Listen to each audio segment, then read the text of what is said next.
Anies dilaporkan ke KPK oleh Forum Masyarakat Peduli dengan tuduhan melakukan korupsi saat menjabat sebagai periode 2014-2016. Mas mantan auto kelimpungan, data guru fiktif Anies dibongkar Menkyu Sri Mulyani. Selamatkan 23 triliun. Yang kayak begini kok mau jadi presiden? Ditulis oleh tim redaksi jurnal, dikutip dari berbagai sumber. Temuan ini seharusnya diserahkan ke KPK untuk ditelusuri lebih dalam. Apakah ada potensi korupsi atau tidak? Ibu Sri Mulyani menyatakan itu bulan Agustus. Dan kita sudah melakukan advokasi itu secara bawah tanah. Tapi kemudian media kan tidak menyoroti itu. Halo, kembali berjumpa dengan suara Fani Bakri di channel Jurnal 45. Mantan Mendikbud Anies Baswedan beri data fiktif jumlah penerima tunjangan profesi guru atau TPG. Namun diselamatkan Menkyu Sri Mulyani. Sri Mulyani berhasil selamatkan setelah Anies beri data fiktif jumlah penerima TPG di provinsi tertentu. Pada 2016, pemerintah memberi apresiasi para guru yang bersertifikat dan memenuhi syarat sebesar 1 kali gaji setiap bulan melalui TPG. Data jumlah penerima TPG diberikan Anies sebagai Menteri Pendidikan kepada Kementerian Keuangan untuk dialokasikan dana. Sumber kata logika menyebut, dalam perjalanan, beberapa daerah protes dan melaporkan kejanggalan. Hingga akhirnya Sri Mulyani ungkap dalam RDP Komisi 11 DPR pada 25 Agustus 2016.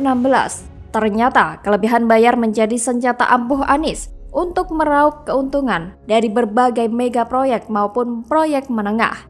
Bagaimana tidak? Dalam 1 dekade ini saja berdasarkan temuan BPK maupun Kementerian Keuangan mengungkap bahwa Anies Baswedan entah menjadi Mendikbud maupun gubernur selalu menghambur-hamburkan anggaran lewat dalih kelebihan bayarnya. Bahkan catat, kasus kelebihan bayar melalui TGP faktanya justru diungkap oleh Kemenkyu bukan Kemendikbud. Jika disebut Anies minta Kemenkyu, hentikan kelebihan bayar jelas omong kosong. Tidak butuh lama lagi, seorang Sri Mulyani untuk mengetahui postur anggaran dalam APBN baik dari sisi penerimaan dan pengeluaran. Faktanya, data penerima TPG tidak sesuai, apalagi saat divalidasi antara provinsi satu dan lainnya. Dari sinilah data fiktif Anies terungkap hingga kelebihan 23,3 triliun rupiah, sebuah angka yang fantastis. Kalau nilai segitunya mah bukan lagi modus kelebihan bayar dong, tapi praktek korupsi. Mana ada kasus markup anggaran kok sampai puluhan triliun? Itu mah cuman dalil Anies biar bisa nilep duit rakyat, biar bisa dipakai bancaan korupsi. Untung saja sih ada Bu Sri Mulyani yang siap sigap menghalau rencana busuk sang drama parodi Anies Baswedan. Terlebih, ulah Anies ini jadi perbincangan di kalangan menteri dan anggota DPR. Alhasil, Anies dipecat dengan meninggalkan catatan buruk. Wah, sungguh terlalu bukan? Anggaran APBN diboroskan dan dihambur-hamburkan. Tujuannya untuk apa? Mengapa istilah kelebihan bayar jadi populer di eranya? Dan paling anehnya, yang dapat mengendus ini adalah Badan Pemeriksa Keuangan. Kenapa bukan KPK alias Komisi Pemberantasan Korupsi? Sengeri itukah nama Anies Baswedan di kalangan KPK sehingga tidak tersentuh? Bahkan gedeknya lagi, kadal gurun para pendukung setia Anies masih saja mau dibodoh-bodohi Anies. Hingga nalar separuhnya tak mampu membedakan kalau Anies itu lebih mirip penjahat yang munafik, yakni santun tapi licik. Tapi masa bodohlah dengan buzzer-buzzer Anies yang terlanjur bego itu, yang sering lupa daratan kalau membela junjungannya.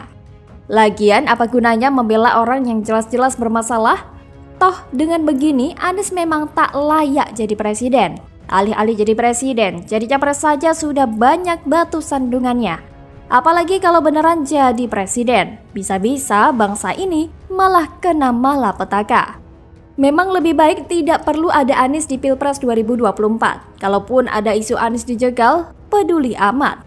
Toh, kelompok intoleran yang mendukung Anies menggunakan cara-cara kotor untuk menjegal lawan politiknya saat Pilkada DKI 2017, barbar, licik dan busuk, dengki dan penuh kebencian, dendamnya setinggi langit. Kalau misalnya Anies dijegal pun anggap saja itu karma yang berbalik arah. Hukum tabur tuai akan tetap berlaku. Jadi, masih layakkah Anies jadi presiden? Bagaimana kalau menurut Anda?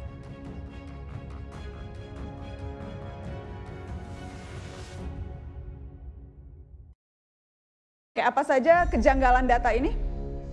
Pasir sekitar 52 miliar, ini pengadaan untuk anak sekolah SD. Jadi saya juga nggak tahu fungsinya untuk apa. Terus di sini juga ada thinner sekitar 40 miliar dan helm proyek ada 34 miliar. Helm proyek? Untuk alat peraga. Untuk alat peraga sekolah. Alat peraga sekolah, helm proyek? Iya. 34 miliar? 34 miliar. Sentil utang Anies Baswedan. Viral video lawas Najwa Shihab bongkar kasus kelebihan bayar Anies. Yusuf Muhammad sebut, untung yang 92 miliar diikhlaskan ya. Ditulis oleh tim redaksi jurnal, dikutip dari berbagai sumber. Kalau ada temuan, justru saatnya ini kita berteriak gitu.